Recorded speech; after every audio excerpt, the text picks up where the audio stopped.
This episode of the Digital Instruction Network is sponsored by REMC Association of Michigan. For more than 50 years, they have been providing digital media services as well as educator professional learning to educators and schools all over the state of Michigan.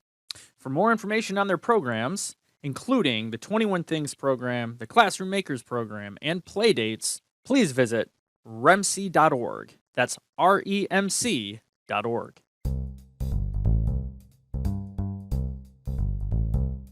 Well, welcome back. This is 517 EdTech's Digital Instruction Network. I am Andrew Shaver, Instruction and Technology Coach at Ingham Intermediate School District, joined, as always, by the legendary Christy Lobdell, Assistive Technology at Eaton Risa, and Allison Rogers, a.k.a. Allison the Great, Instructional Technology up at Clinton County Risa. And we are joined today by the 5th grade ELA and Social Studies team at Washington Woods in Holt, Michigan. Jason Kopp and Leanne Winkle and Kasey Schaub and Kathleen J. Rahman. How are you guys doing? Awesome. Pretty good. Excellent. So, and what we want to talk about today is the value of teamwork and collaboration. You know, one of the things that as, Allison and Christy and I have been having these conversations with educators who are trying to navigate this time, this COVID time in 2020, is that it's felt very isolating.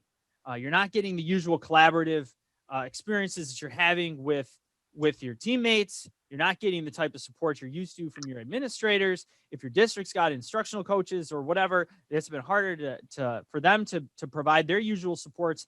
And so what really struck us as we were having our initial conversation with this group is how determined they have been to stay connected to each other, to their team, to continuing to collaborate, to continuing to give each other critical feedback, to continue to problem solve together as a group, which is no easy task when everybody is sort of scattered in their own spots, and has provided a lot of opportunities for them to innovate and navigate this time in ways that would otherwise have been a lot more stress-inducing and a lot more unsure about what it was they were trying to do. So we want to talk a little bit about how they've navigated this from a collaborative standpoint, but also we want to talk about some of the things that they've implemented. How have they, in their situation, been able to help students navigate this time, and what are some of those solutions that they've come up with? All right, well, thanks for joining us, folks. Why don't you talk a little bit about kind of the situation you're in, kind of what the conditions are as far as how you're teaching and how often you're seeing your students and how you're seeing your students and stuff like that. So we have been virtual this whole year. And last year, well, starting in March, we were virtual too. So we've been virtual for a long time. But what we noticed last year was so we're each on a different team. There are 4 different teams at Washington Woods, and we try to deliver the same material to each team. So we're trying to keep consistency to all the students in Washington Woods. So this summer, we thought, hey, we should probably still do that, right? Virtual, we don't know what we're doing. All these new ways of teaching are coming to light, and we're trying to figure out how to do this. So Kasey is the person who has taught the longest at Washington Woods. She's taught language arts and social studies for 5th grade the longest. I don't know, this year, coming into this year, we knew we all needed to be on the same page. I think Jason said that Kasey and I had been meeting in the summer because we watched The Bachelor or The Bachelorette. What is it in the summer? The Bachelorette. That's when I would leave. That's right. Well, I think you guys started meeting, Kasey and Winkle started meeting like on Mondays, and then That was our reward after we worked Yeah, really hard for 2 or 3 hours on planning together. Yeah.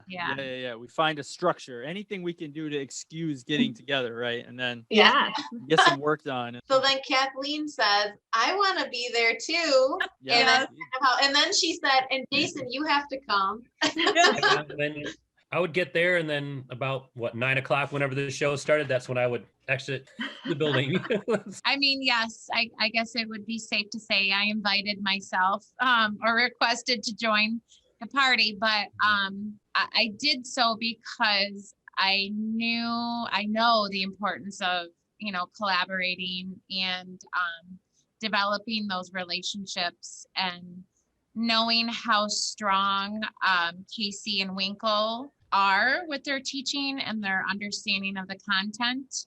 And myself being new to the content, I felt, like, hey, I want to take advantage of these 2 great teachers. And I know just from leadership that when you collaborate, you always come out with a stronger product. And so that's kind of why I strongly encouraged our team to kind of settle into meeting, on a regular basis. So I think a couple things were happening. One, we were trying to figure out how we were going to teach remotely. Mhm. And 2, we also were creating new units. One thing I noticed that people I think need to consider when they're collaborating, especially with a larger group, like 4 people, is that you kind of have to slow down. So I feel like my job is usually the person that creates the documents or the slides or like the tech side of things. So we tried different things. Like sometimes we would meet together and plan things out. And then I would say, okay, I'm going to go make that. And then let's look at it together. And then slowly throughout time, I feel like now we try to make it all together too, even though that slows us down because we're doing all the work together. Yeah. It is better for what Kathleen said. When you're collaborating, you come out with a better product. Right. Because I think when Leanne and I would work together at first, at the beginning, we would whip things out. It was a lot quicker, faster. We could, I could be looking at something. She could do the tech part. I could be looking at the book, and we could be going through it together, talking about it together. And then, adding in Kathleen and Jason is amazing. And I'm so glad that we did, because then you get 4 heads instead of 2, and then you get more perspective on things of how to collaborate, how to put things together. There's things that I didn't see or Leanne didn't see, and Kathleen and Jason can pipe in and say, hey, let's think about it this way or that way. And it's kind of nice having Kathleen as the admin part of it too in our group. That makes it very special to be able to get her perspective on things when we collaborate as well. So I think and let me clarify that too. Kathleen, you have experience as a principal in your Yes. background. Yep. 4 years of admin building leadership. Yeah. Yep. So in addition to having just 4 individual viewpoints, because you've got 4 individuals, because everybody brings their own viewpoint anyway, but you also have now 4 different or 8 different or a large number of students that you guys are considering. So if and we've done this, right? We've all developed handouts and worksheets. We have some students in our mind that we're developing these for, right? So I've got to make sure and have this piece in there so that this small subgroup of students, for whatever reason, is engaged properly. And then we're going to add this other piece in there because we've got this other group of students that we're kind of thinking of too. So you're developing this set of activities with a broader student population kind of in your brains, with a broader set of kind of points of view of crafting the activities as well. And then, but in addition to that, you've got different professional backgrounds, so that, like Kathleen, probably it's knee-jerk to say, well, how are parents going to look at this? Yes, I do. How is Yeah. this? Yeah. If my principal came in here to want to know how this was aligned, how can I easily sell? Or if you need to add a piece in because you think it will be fun, because there is a value in making activities enjoyable. But sometimes the PR around adding a piece just because it's fun needs to be dressed up a little bit sometimes. And so having someone who's got kind of that public relations experience set can be super valuable, I would imagine, as well. So I see my colleagues laughing and smiling. Is that right? Is it pretty spot on? Well, especially when we're going to, like in social studies, we've had it where, okay, we're going to present a video and we watch it a little bit together. And Kathleen said, this might not be the one we want to show, but let's present it to administration, see if they say yes, just to make sure, like you said, with the PR, like, sometimes the parents watch these and maybe they don't approve of it and maybe the content's not appropriate. So right. sometimes it's good to have that perspective from Kathleen. Yep. And sometimes too, it's not an abstract or excuse me. Sometimes too, it's not an objective thing per se. It's got more to do with the fact that the principal's uncomfortable about something because he or she knows what they've heard at a board meeting. And they're like, there may not be anything objectively bad about this, but I just know this isn't, let's find a different one. You can pick, there's 30 different things you could choose to fill in this spot that would meet the same goal. And that one's got something that makes me uneasy. And let's not linger on it, please. Just get rid of it. Yeah. And it's not even necessarily objectively what's the right thing or the wrong thing per se. It's what will my principal be willing to have my back on if somebody makes a phone call and asks questions, that kind of thing. And speaking of that, that was our main, like Leanne was saying, kind of like our two mission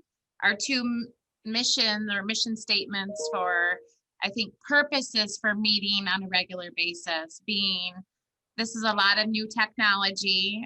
Some of us are more comfortable than others, and a huge learning curve for some of us as far as technology wise, but then also producing a strong product because we're in the homes now, like we're more visible. And so I just felt it very strongly that if we were ever going to be a solid, firm team, collaborative team, now would be the time to do it because we're under a microscope basically right now. An understated piece of this whole ordeal for a lot of teams. And by understated, I mean in 14 previous episodes, this has not come up all that much, which is just the general sort of transparency with which now you're not, there's no filter between what you're teaching and what parents are hearing. And in some ways that's good because, the number of times that a parent's been upset with a teacher and it's because the student gave a strategically chosen set of facts about the experience that happened in the classroom, framing the student in a particularly good light, which required the teacher to be in a bad light, right? But there's missing pieces there, right? So there's benefits to that, but there's also a stress that like teachers have always, not always, but like there's a certain freedom that comes with you not having the transcript of every last word you've ever said to your students able to be cataloged and all of that as well, where a lot of teachers just aren't used to having to like meter out every single word that they say. Whereas now any single phrase you use could be projected in volume across someone's kitchen while they're cooking lunch. Yes. And so that is a new dynamic. Yeah. And I honestly, transparently speaking, like, I mean, there is no room to have a poor day with teaching. Oh, it was a good day teaching wise, or it was a bad day teaching wise. Like in my mind right now, you must be on point every day. They all got to be good days. Yep. And it's also recorded. We record. Yeah. We record our lessons. So man, if you want to live, go back and watch that. They can go back and watch your bad day. Yeah. Yes. Yeah. It's sort of that built-in forced reflection every day because you can see how you did. Yeah. And I kind of want to go back to that point of that you mentioned that everybody kind of brought something unique to the table.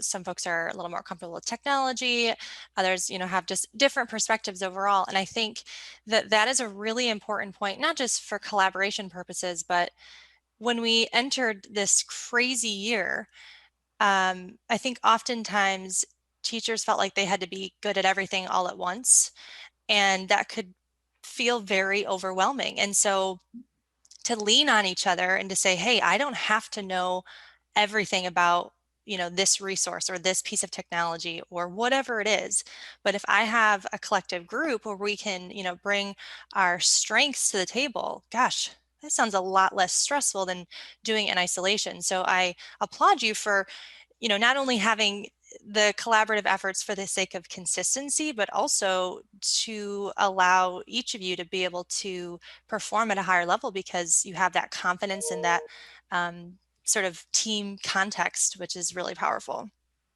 Yeah, it definitely comes in handy. I mean, I know the other day Leanne's our tech person, so I called her. I was so frustrated. I had unfortunately forgot to toggle over on a Google form to import grades after the kids had already taken their tests. And I called her and I said, oh my gosh, what am I going to do? It's not allowing me to go back and toggle over and import these grades. All I see is response 1, 2, 3, 4. There's no names.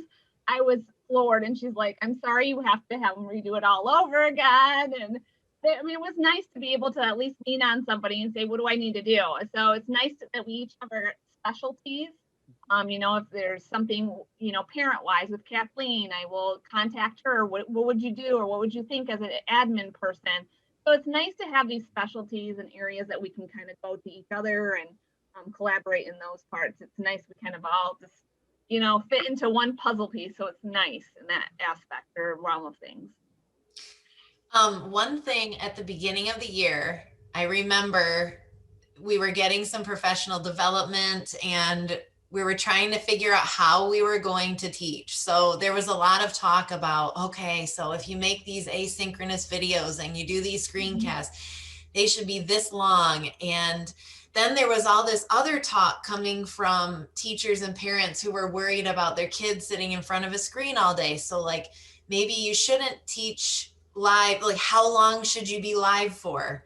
And so we were just, gonna try to start doing different things. So I remember at the beginning of the school year, and it feels like so long ago because now I feel like we're in a major groove, but I was creating some screencasts. And so originally I was trying to teach in a way where we start live and then I say, okay, watch this screencast and then go do your assignment.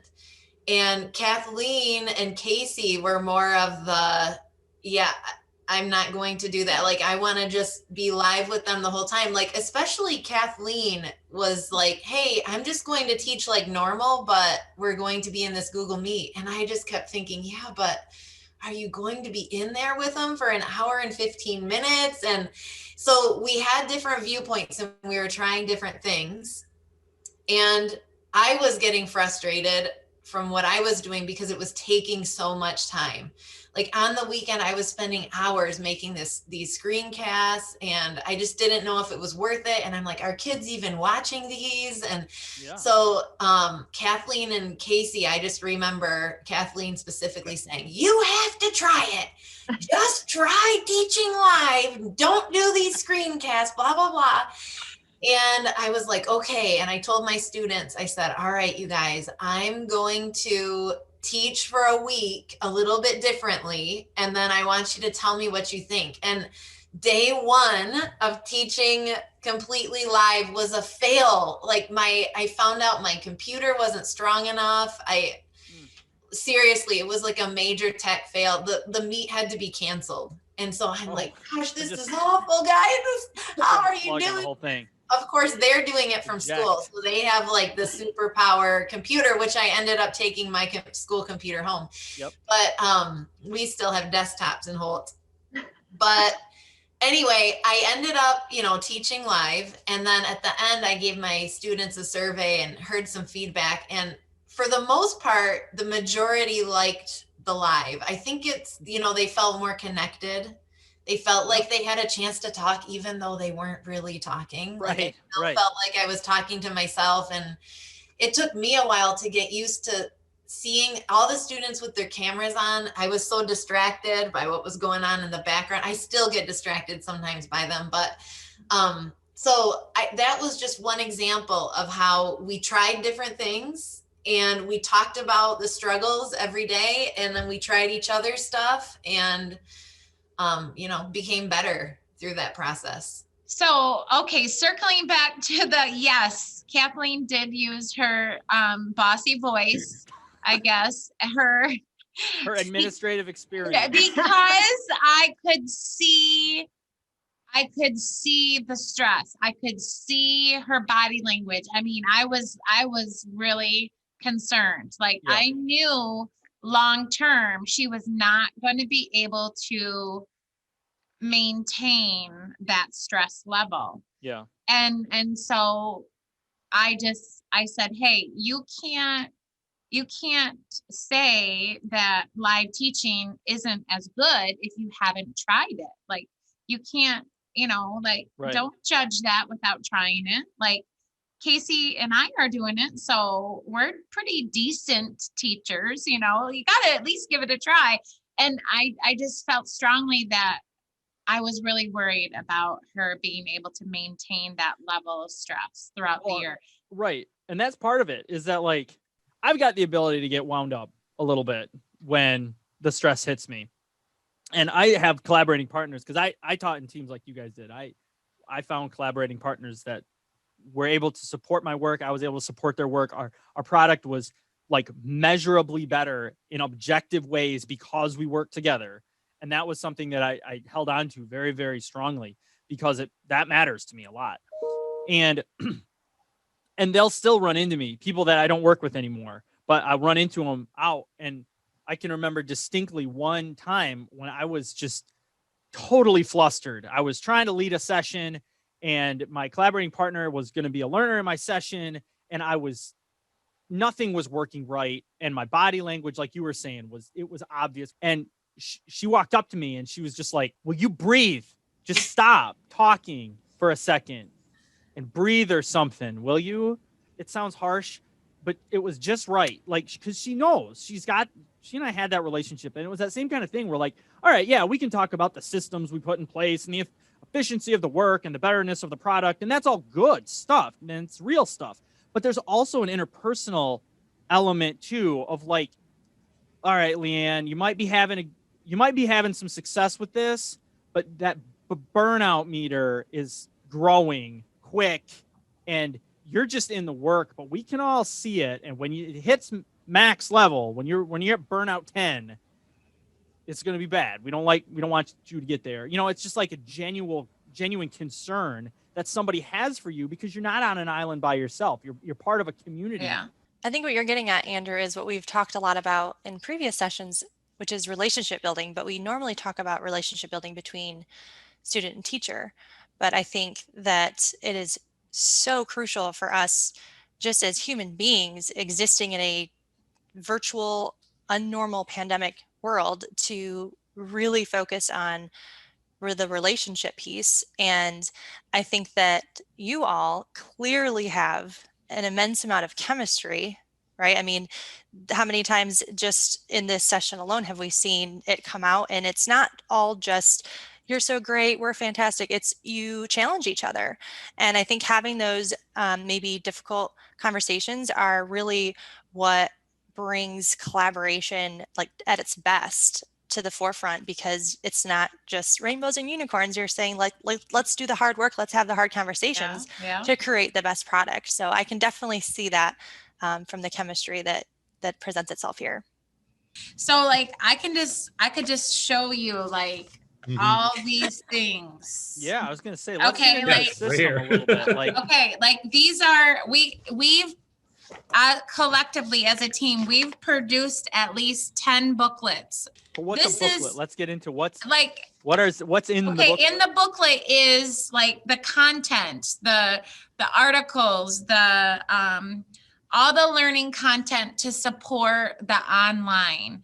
The reason why we keep doing this, or I would just like to say, like Leanne and Kasey are, I mean, they're level 4 teachers. They are your top tier of teachers. They're wanting to really provide for their students on different levels, you know, like meeting the needs of the different levels of kids. Like, Yeah, we figured when we collaborated, we figured that, you know, online obviously is going to be very different, and the whole idea of just staring at a computer all day is tough. So we figured with these booklets, we would have all the materials also in the booklet so they can see it and actually use it paper pencil in case kids want to get their eyes off the screen for a little bit. That this would definitely help, and it helped parents too. So if parents at night needed to go back and what did you guys read in class? Oh, let me show you the article we read that the teacher had up on her screen today. And so that way it would help the parents out as well for those who work during the day and needed to be able to have something, you know, in their hand to be able to help their student at home too. So I think that's helped in both ways. We've kind of kept, because a lot of teachers have just done everything online. But we thought as a collaborative team that we need to, like Kathleen said, reach all of our learners and our parents as well to be able to pull them on board to help us, you know, from their home perspective. I have a friend that her son is also a 5th grader in a different district. And she said, the book online is just terrible. I don't know where to find it. I can't find it. I don't know what to do. And I said, well, you know, the ladies that I work with, and we had these packets last year, but we didn't have the text in the packets. So it's like, well, we have the articles and everything inside of it, and all you have to do is just, you know, bring up the packet and then look at it. And she goes, oh my God, that would be so helpful. So the parents really, I know she's not in our district, but she's like, oh, I would appreciate having that, because then she would know how to navigate. So I'm glad actually Kasey brought that up, and you, Jason, as well. So I did say, you know, to meet the needs of our students, but I have also found, like, in my mind, we were better meeting the needs of our students because, for example, some kids do better with retaining the content when they handwrite it, you know, versus typing it. And I know I'm constantly challenging Winkle on that balancing of, you know, typing it and writing it down. But what I also found over time, and I think you guys agree with me on this, is that when I have been kind of supporting parents online, so inviting the parents to come to office hours, and I have seen the appreciation when I can refer to, I'm trying to find our current packet just a couple days ago. The parent was kind of saying, well, you know, my kid did poorly on this social studies test and he needs to redo it. And so I just said, okay, well, let's, you know, problem solve this together. Okay, grab your child's packet, you know, do me a favor. Why don't you go ahead and open up to page 6 in the packet? And he opens up to page 6 in the packet. And he's like, well, there's not much there, you know, and because the way we've set it up is we want the kids to use their notes when they take the test. So I was able to share my packet and, you know, on my document camera and stuff. And, oh, you know, his eyes got really big. Like, it was just so powerful.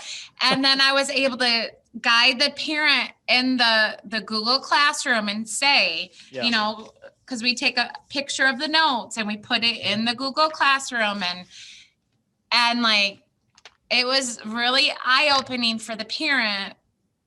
And I just think helpful to be able, for those parents that aren't technology savvy, they get overwhelmed by, there's like hundreds of posts in that Google Classroom. It's a lot of content, right?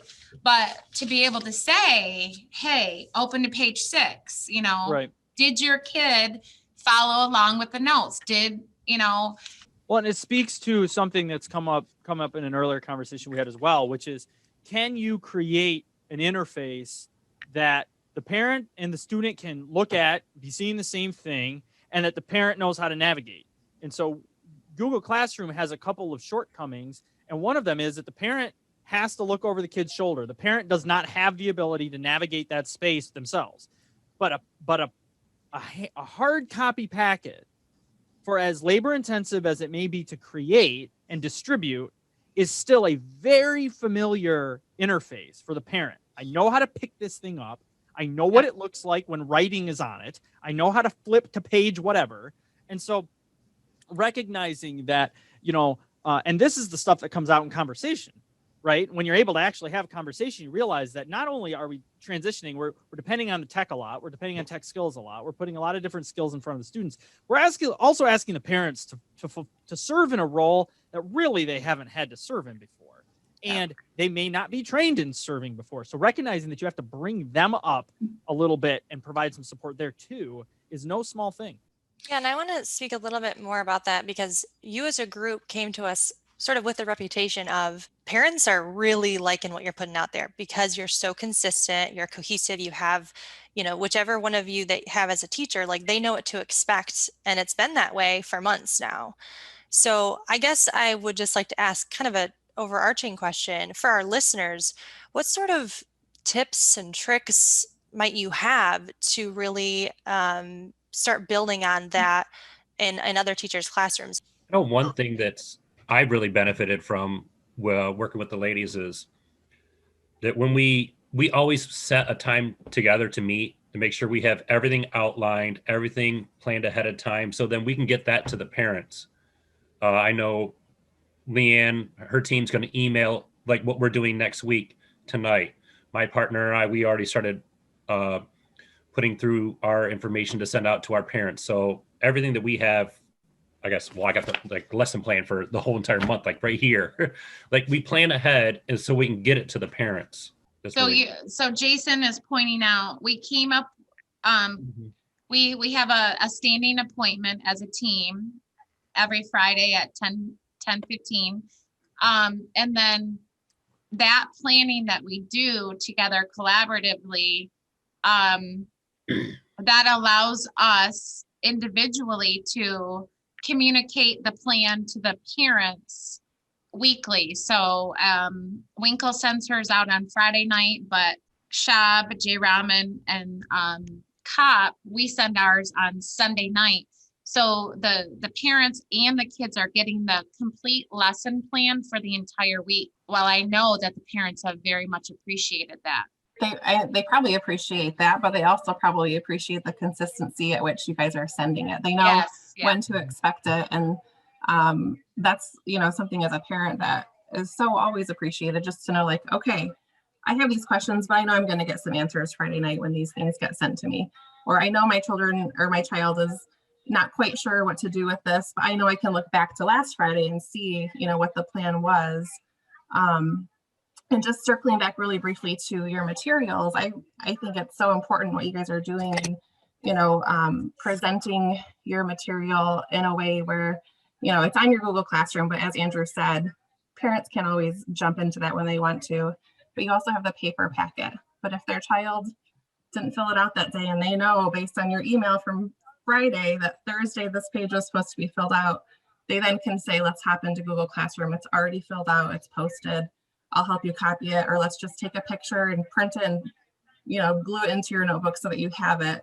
You're providing the things that they need in multiple ways, but it's always in an expected way, so they know where to find it. So, I mean, I appreciate that, and I appreciate the consistency that you have provided them. Have you received any feedback from your parents or from your students too, just to say like, hey, thanks, I needed this and I knew where to find it, and that's because of the system you guys have set up? I think they really enjoy, like we all have use the same template that we send out to our parents. It's almost like a checkoff box too.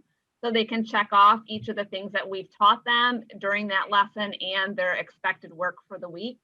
And I've heard nothing but raves about parents. Like, I'm so glad we posted on Google Classroom as a PDF, and then we just send it so they can print it off or they can use it on, and a lot of parents just love it because they can print off each day and then they can see the day's schedule. They can check mark the things that their kids have done. And I mean, I've heard nothing but positive remarks from parents, like, thank God we have this, like, this keeps them on track. when I get home from work, I can see, well, what didn't you do? Let's go back and fix that or finish that. So I think that's been very, very helpful for a lot of the. I don't know what to call it, but there's something that's really helpful when you take the newsletter thing that's meant to be communication, but kind of find a way to instill some active engagement with that thing. So now they have to take it. They don't have to, but it's designed in such a way that it almost tells them to take this thing and use it as a recurring thing that I come back to, that forces the intake of the information on it. So like I communicate with people. I send email blasts and everything, but in a lot of instances, they're very passive, and it's anybody's guess whether anybody's consuming any of the messaging that I'm putting into those things. But if I were to make that some sort of a checklist that they would have to take and can keep coming back to and analyze whether they did a thing or not, and really like now you're instilling that the information on this is something that the recipients, your target audience, has to like interact with. Like it's not just a passive piece of paper that I'm going to stick on the fridge. Like it's an activity that I'm going to have to slowly interact with throughout the week. And a new one's coming next Friday or Sunday. I want to talk about too your audience. I mean, you guys are teaching fifth graders and you have matched them exactly where you want them to be. So you're not only teaching them you're creating a system to which you are instilling in them ways to be independent learners. So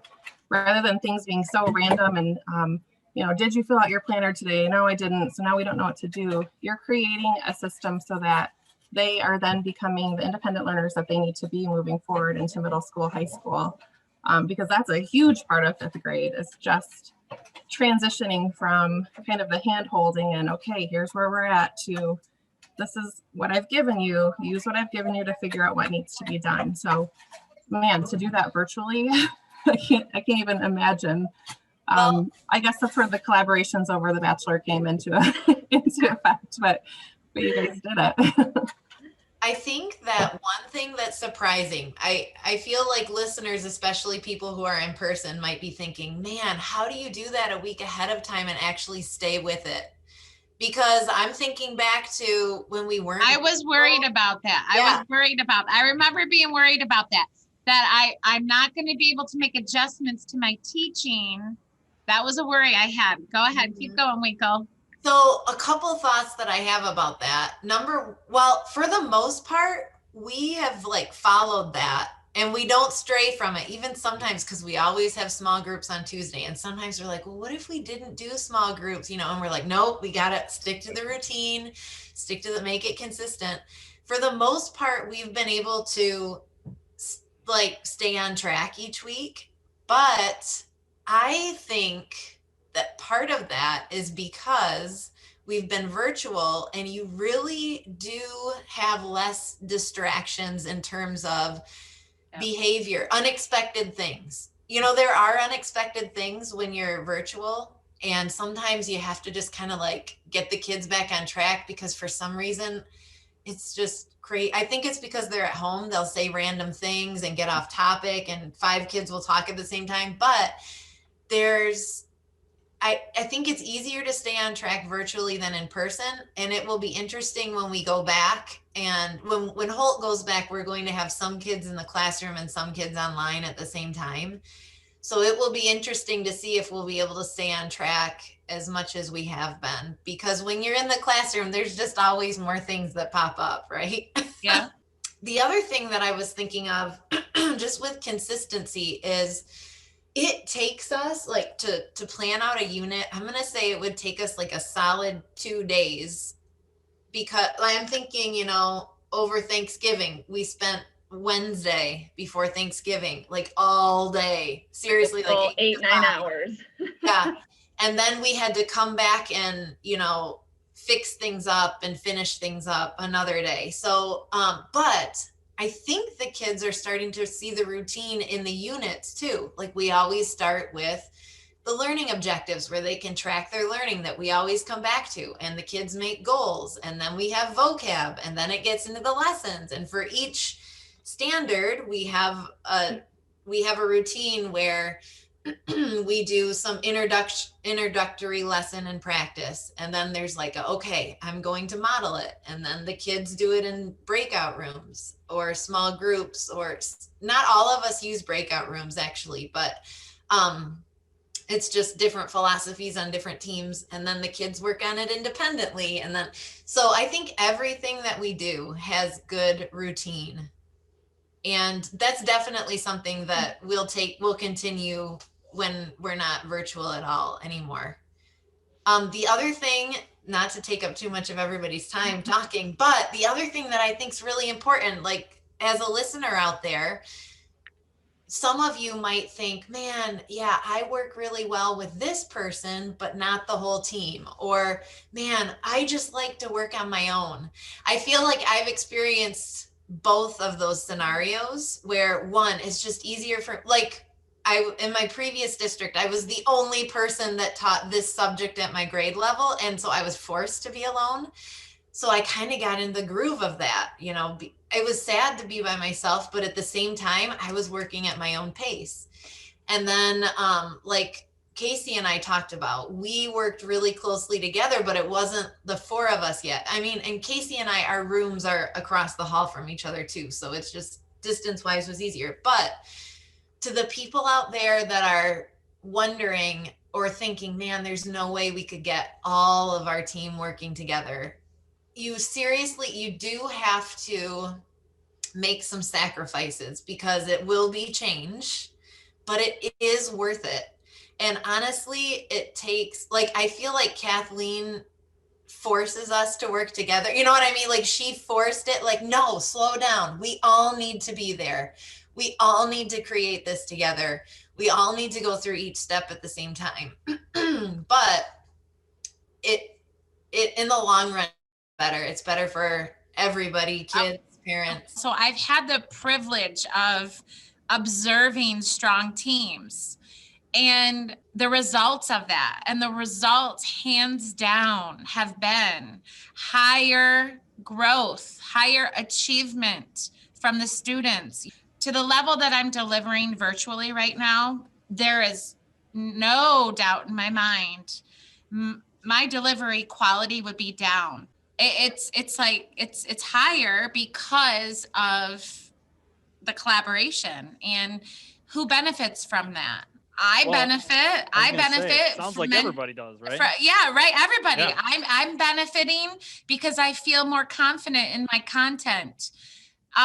The parents are benefiting because of the structure that and consistency, and the kids are benefiting because, you know, they're growing. We have data, like there's always, hands down, there's data to show that when you have strong collaborations, the kids benefit from that. Yeah, because even in speaking of that, it's like I listen to even our colleagues around us right now with virtual. Yes.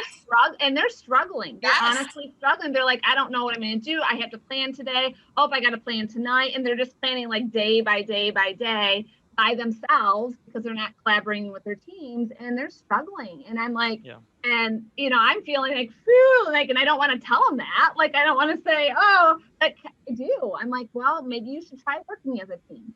Try getting all of the math people together.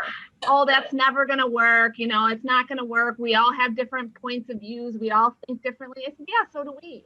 But we complement each other. We help each other. We all have our areas of specialty that we can kind of help and mold each other. And so it's still trying to get the rest of our school on the same page. I think it's tough, but I keep throwing that out there when I hear other colleagues saying, it's tough, like this virtual stuff is no joke. And so we're trying to kind of push them that way and trying to help them. I don't know how well it's working, but we're trying.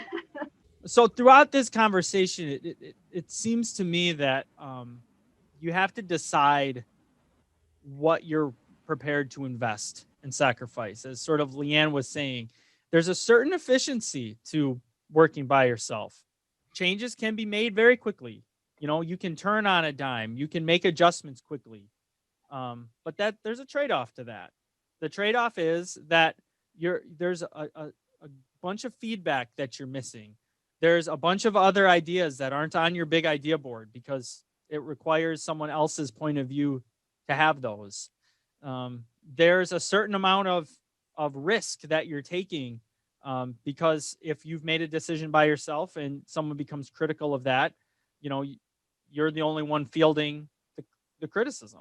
And so by making the choice to stay collaborative, which involves sacrificing a bit of your autonomy, it involves sacrificing a bit of your schedule and your freedom and flexibility, but the rewards out the other side are a higher quality product, a community and relationships with people who are giving you the support, and a better ability to reach out to your community. It seems to me to be a high return on investment if you're prepared to make the investment, and if you have the opportunity to make the investment. I mean, if you're the only art teacher in your district, it's difficult sometimes to find collaborating partners. But if you're part of a team of 3 or 4, and you're feeling the pinch right now, you're feeling a little burned out, you're feeling like we're getting a little run down and mundane, and we need a little bit of a new idea. You've got people around you that can help. And just as they were saying, sometimes it takes somebody who's a little stubborn to make sure that the group kind of stays together. I mean, remember that we all don't stay together on this planet without gravity. So there has to be sometimes a force that kind of holds people together because we've determined that together we're going to be better than if we decided to not be together. So thanks for joining us, guys. That was really good. I'm really glad that you guys came on and were willing to kind of share that with us. All right, Christy, want to wrap up? Yeah, I want to say thank you as well. I think that what you guys have created is definitely worth sharing throughout our 3 counties here. And I think people who listen to this will pick up on the power of collaboration. If they're not able to do that right now, hopefully they can find a crew and do that, as the year wraps up or even moving into next year. Like Andrew said, the team isn't always so obvious. You guys share subjects and grade levels, but even just to have that check-in person, even if you're not sharing the creation of content or packets like you guys are, even just finding that one person with whom you can say like, "Whew, man, I am burnt out. And what do you think? Like, what can I be doing differently? What are you doing differently in your grade level or subject or small groups?" And it's hard to do that because of the burnout. It's hard to find the time to be able to have that person or those people to check in with. So I think after listening to you guys, I hope that people realize that the time invested in that component of their work life is so important, and to find the space and the time to find those people. So thanks for sharing your story. Kasey, you want to wrap up? Yeah, I just encourage all of you out there to go beyond your comfort zone and try something new like collaboration. If you've never done it before, I was, by myself for a long while at the school before me, and coming into this position in Holt and being able to collaborate is just an amazing thing. It does honestly put in perspective yourself as a teacher. It kind of helps you to think about yourself, and it also just really honestly reduces the stress of teachers that we have on us every single day. So I encourage you to go out there, give it a try, be that leader, stand up, grab your group and say, "Let's do this and let's go." I would just like to publicly thank my team. So I want to thank Winkle, Kopp, and Schaub for embracing the collaborative spirit, and which has allowed me to become a stronger teacher. And I just feel strongly that together we are better, and I appreciate you walking hand in hand with me through this journey. Allison, you want to wrap up? Sure. I just want to thank you all for sharing your story today and truly sharing the ins and outs, the journey that it's been, right? It hasn't been perfect the whole time, but you've talked about your struggles and your challenges and your successes. And I really appreciate you just showcasing the genuine chemistry that you all have and the risks that you're willing to take together. So thanks for sharing your story and for, maybe inspiring others to try this collaborative route, especially in a bizarre educational setting we have right now. Jason, want to wrap up? I think it was, just embrace the collaboration. From my point of view, this is my second year in the district, new curriculum, everything. And when I look at what I'm doing, if I'm doing what Kasey or Leanne, what they're doing, and how Kathleen said that they're level 4 teachers, if you're doing what they're doing or something similar, you're doing it right. And having those other teachers around you, if you're like, oh, if they're doing it, that's what I should be doing, because that is the right thing to do. That's how I look at teamwork. Leanne, want to wrap up? Well, hey, thank you guys for inviting us to do this and having us on here. It was a lot of fun for us, I think. I loved what Kasey said. Step out of your comfort zone. And at the same time, have patience. Whether you're the person that doesn't want to slow down or you're the person that wants to get help from other people, as you work together, be patient, listen to each other.